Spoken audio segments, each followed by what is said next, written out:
This is Carolina This Week.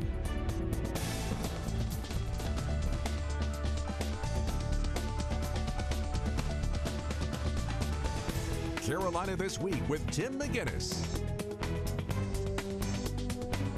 Good morning and thanks for joining me for Carolina This Week. This week we're going to be talking about World War II veterans and the effort to get as many of them as possible to see the memorial in their honor in Washington, D.C. This past week, News Channel 15 teamed up with Honor Flight Myrtle Beach to make that happen. And what these guys did and the things they gave up and what they faced is something that we can't even imagine. Joanne Dozier was out and about running errands when she stopped to make an Honor Flight donation.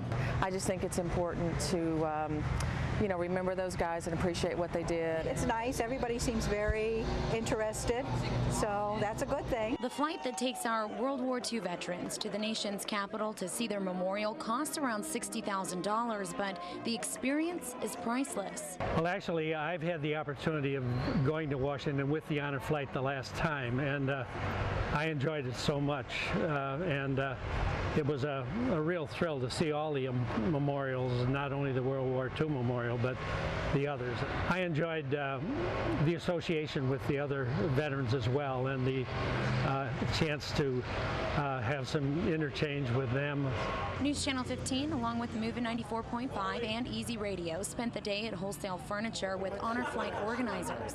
Pictures, pamphlets, and special challenge coins were on display. All right, this one we will be giving to the veterans on the flight, and actually the obverse side on this has World War II on it, but for those veterans, the coin that we will be giving them will have a depiction of the World War II memorial as it stands in Washington now. With the support of the community, the next Honor Flight will take off on October 26th. I just think it's one of the really local endeavors that is meaningful, because it really gives the citizens of the area an opportunity to support and to recognize the contributions that have been made by the fellows that did participate in the war. In Myrtle Beach, Holly Morgan, News Channel 15. My guest this week is Kris Southard, talking about why she's involved with Honor Flight. My father is a World War II veteran. He went on the Honor Flight out of Greensboro, North Carolina about 2 years ago and came back with so many stories, and he enjoyed it so much. And when I found out about the Honor Flight hub coming to Myrtle Beach, I knew that I wanted to be involved, and so I was a guardian on the inaugural flight, November 10th of 2010. My dad, too, is of the World War II generation. In fact, we were talking, I think our fathers are about the same age. My dad served in the Army Air Corps back before there was an Air Force. These men and women who lived during that time in our country really lived in a completely, it must have been just crazy to go through, because we think we're going through tough times right now. Back then, they were coming out of a depression, and they were in this massive war on two different continents, two different fronts. And we were a small country at the time, and everybody had to go to work to make the war, to make the war effort happen for us. That's correct. Just amazing. Really, it is. The effort was included everybody, men and women, probably children. The war effort back then, I think, might be a little different from the war effort now. And just the numbers alone involved in the military back during World War II. 16 million soldiers? 16 million, and 400,000 lost their lives for our freedom. And if you've seen any of the documentaries, especially or some of the movies like Band of Brothers, it's amazing that only 400,000 died, because that was a brutal war. Absolutely. And what those men went through in the South Pacific and in Europe was just harrowing. And you think about the number of men and women lost compared to the length of that war, as opposed to some of the wars that are longer, that fewer people. We're 10 years into Afghanistan. We were in Iraq for around 7 years, or the war was on for 7 years. Right. This was about 4 years, a little over 4 Right. years that the U.S. was involved. Yes. Just amazing. And what Honor Flight is doing to give these men who are still with us a chance to go see this memorial in their honor, I think is just an amazing project. $60,000, how does it work? Is a plane chartered, I suppose? We have used so far charters from U.S. Airways. They have been terrific. Their flight crews have been just over and above patriotic, welcoming for the veterans and the guardians. But it costs basically $60,000 to charter the plane, charter the buses once we get there, the food, and just the logistics for herding all the guardians and the veterans to and from all of the monuments. It's a logistical task, to say the least, but that's the cost of the flight itself. We're going to talk a little bit more in depth about the trips in just a moment, but you're not really involved on the trip part of it. You're involved on the coming home part on the of it. receiving end. After I went as a guardian in November, I said to myself that I couldn't go again because it was so emotional. And you're so spent at the end of the day.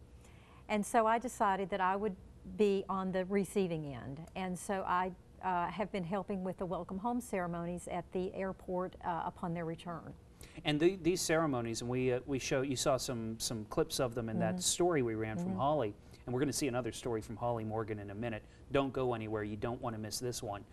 But those welcome home ceremonies are almost like they're coming home from the South Pacific or from Europe. It looked like a nice welcome home. Absolutely, and a lot of the veterans say that it's the best welcome home that they've received.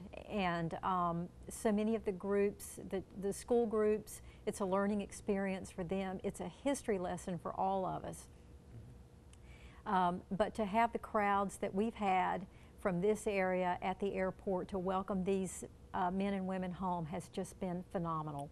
If you want to help Honor Flight, get on your computer right now and go to honorflightmyrtlebeach.com. You'll be walked through the steps to make these trips for these men possible. We're going to take a quick break, and when we come back, a story of one of these men that you don't want to miss.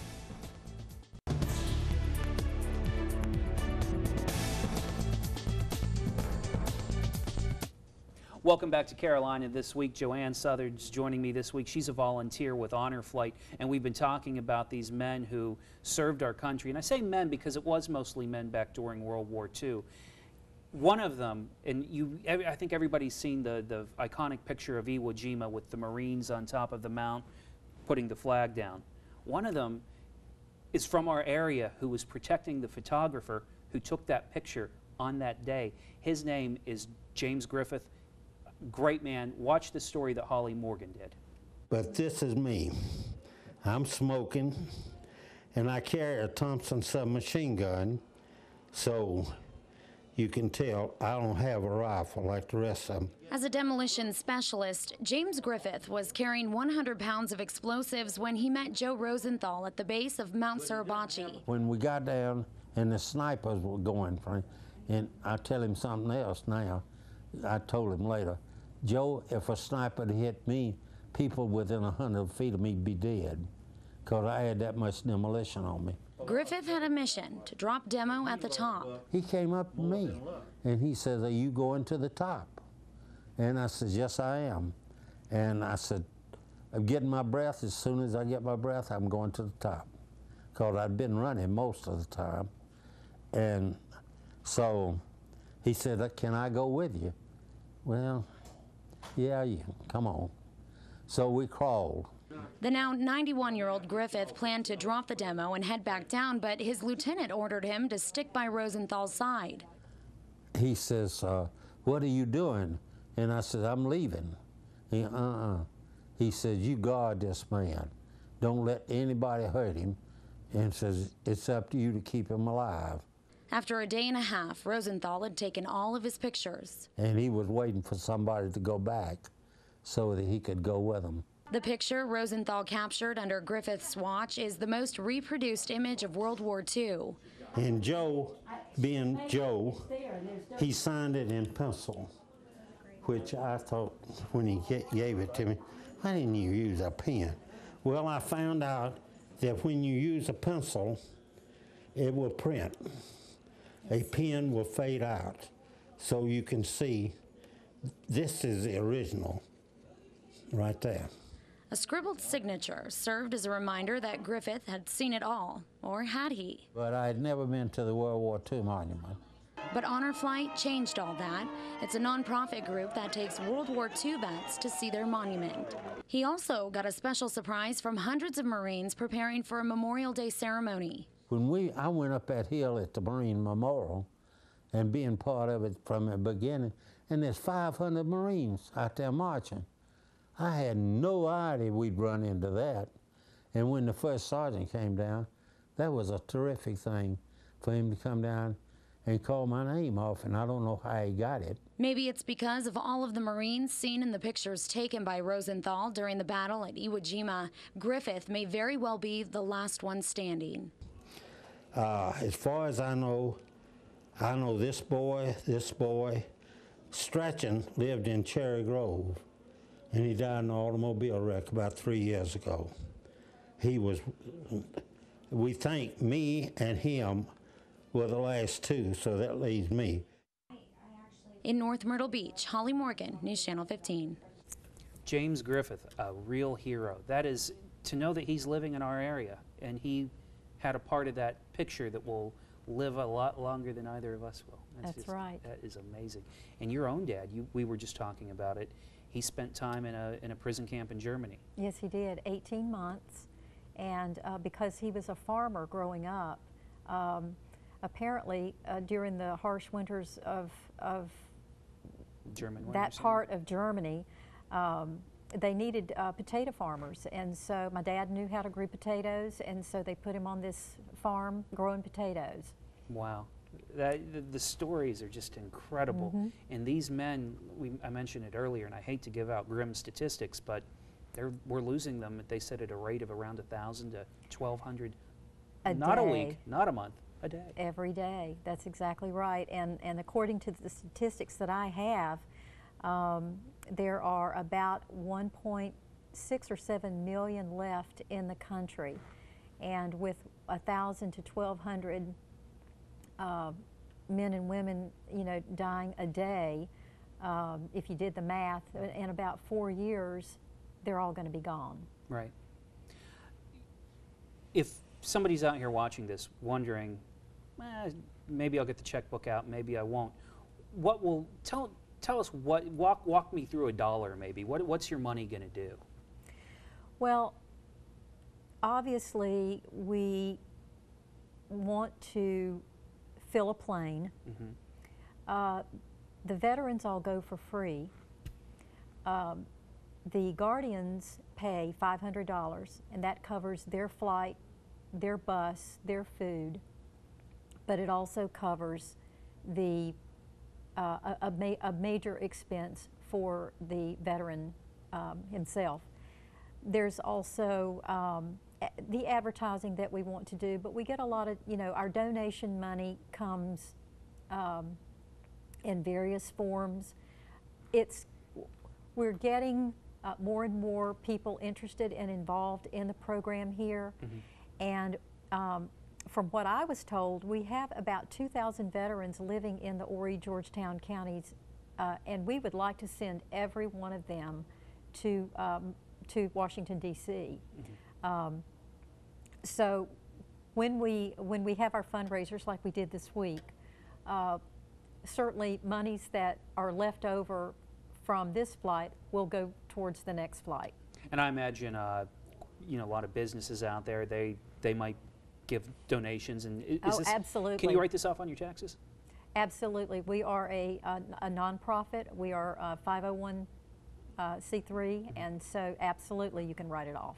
And and you probably are looking for volunteers too, because I imagine you can't have enough guardians to go on these flights. Can't have enough. We have a very short waiting list of guardians, hopefully for our next flight, which hopefully will be in the spring.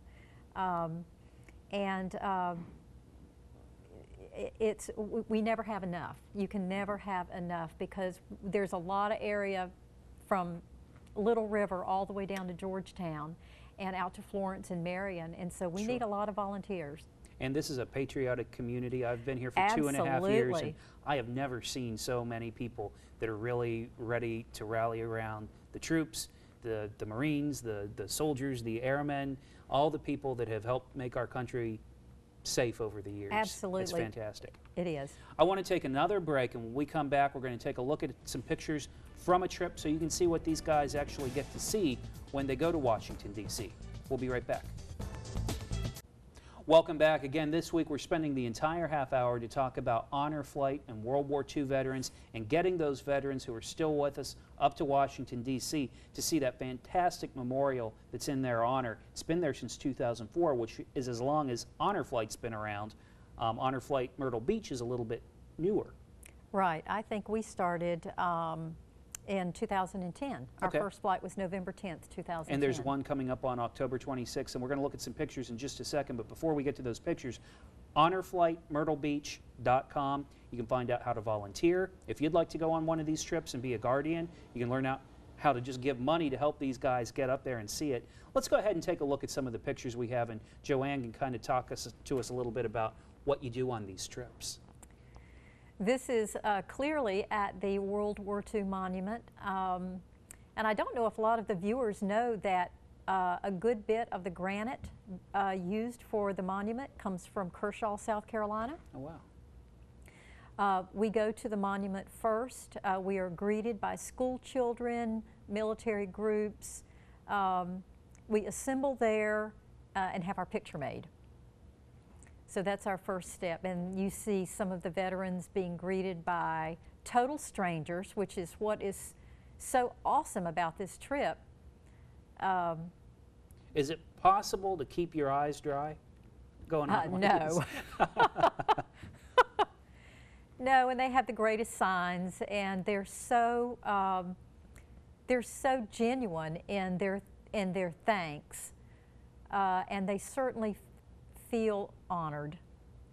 There they are with the school children. This particular group of school children are from Arlington, Glebe Road Elementary School in Arlington, Virginia, and they will be there on the 26th. And this veteran we see here, he's in a wheelchair.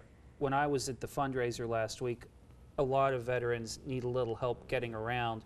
I suppose that's what makes having people, you call them guardians, along with you, because these guys need some help getting around. A lot of them do, not all of them. Some of them, I could have sworn they weren't World War II veterans. They look a lot younger than that to me. Yeah. They're just, I mean, but they are at a stage in life where they need a little help. Sure. Most of them are perfectly capable of getting around on their own, but it is a long day. And if whether they use a cane or a walker or a wheelchair, we always tell them there's plenty of time to rest, there are plenty of places to sit down, and sometimes towards the end of the day, if they just want to stay on the bus for a little while, they can certainly do that. It is not a taxing day, but they seem to have a lot of energy. Here's another fantastic picture. This one kind of gives you a little bird's eye view of the monument. And it is beautiful. It is Senator Bob Dole was one of the persons instrumental in getting the monument built.